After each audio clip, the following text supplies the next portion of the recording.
So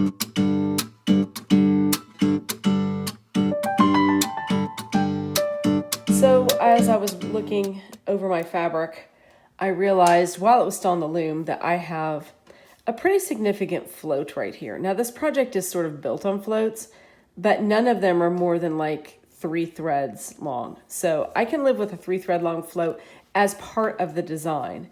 But this one actually should have gotten caught underneath this blue weft thread right here, and I simply missed it. I'm not sure how.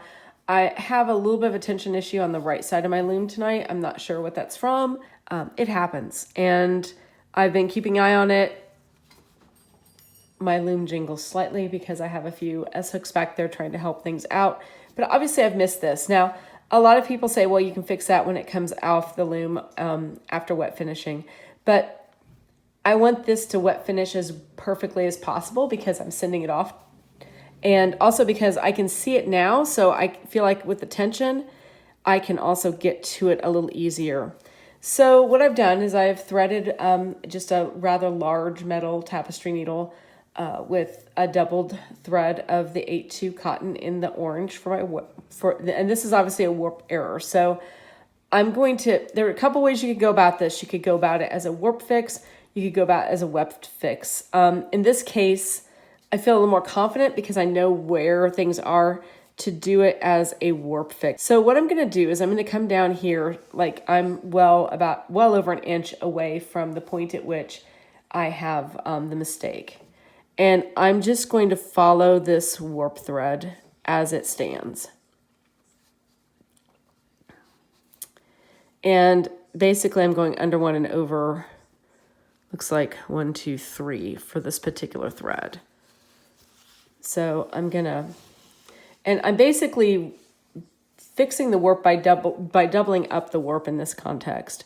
So I'm gonna come up here, and then I know that, let's see, I'm gonna go over 1, 2, 3, there's another one. Okay, one last one, and then I'm at the point where I have my error. So what I'm gonna try to do is mirror the pattern of the next correct warp thread. And that's going to be the left leg of this box. So whatever that thread is doing, I need to have this thread do as well. And that's where things are not quite working out like they should. So I need to catch a blue thread here to match the blue thread tie down there. And I think that will do it. I've just somehow, that blue weft pick did not quite, I held the thread down, it got caught somewhere. It doesn't exactly matter why it happened. Obviously it was a one-time thing because I've continued to weave and things are fine. So there was just something squirrely going on in that moment with that thread. I might have caught it with my shuttle. But I do know that I should not have a warp float of, looks like 1, 2, 3, 4, 5 threads long. It should have gotten caught there somewhere, and it should have been caught underneath this blue one so that it matches this one over here. It's under this orange on this row, and then I've just followed it on down. So now I'm just going to follow it on up because I know that the rest of it wove correctly.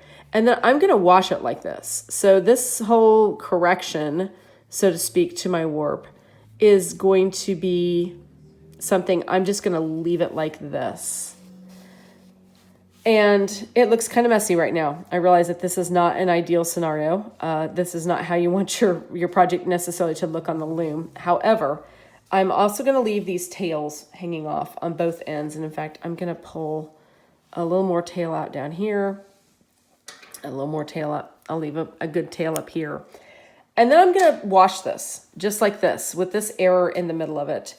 And when I get it finished, after it's wet finished, I am going to come in and I'm going to snip out this warp thread somewhere in the middle here, and then just back it up a little bit and trim it. I don't want to go too far. I may even just trim it on either side of where it should be here. I don't want to go too far. I just want to make that mistake go away. Because when this wet finishes, this is going to bulge. And it's going to be more like that. And it's not going to look correct. This is going to fuzz out and work its way in. If you're not comfortable doing it in that short of a distance, you could weave it in a little bit further. Obviously, I could have made this as a weft yarn fix as well. It was 6 of one, half dozen of another. What I saw was a warp error, so I fixed a warp thread. But you could do that either way, especially if you see a really long float and you're like, you know that when this wet finishes, it is going to tighten up, shrink, and do some things, and you don't want it to be that obvious, perhaps even at the point of wet finishing. By putting the correction in now, because I caught it, I can then wash this and know that when I trim this back here and here, it's still anchored, but I know that it's going to have the correct weave underneath there, and that's what I'm anxious to achieve. So just a little quick tip this week on, something you can do with your loom when you see a mistake. If you don't see it, obviously you can fix these things after the fact, and then the next few washings will take care of it. There you go.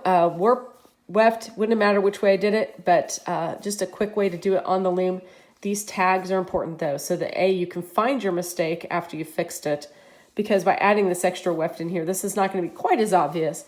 And then trimming these off when you're done and just making sure that everything does indeed look as you think it should when it comes off the loom and out of the washer.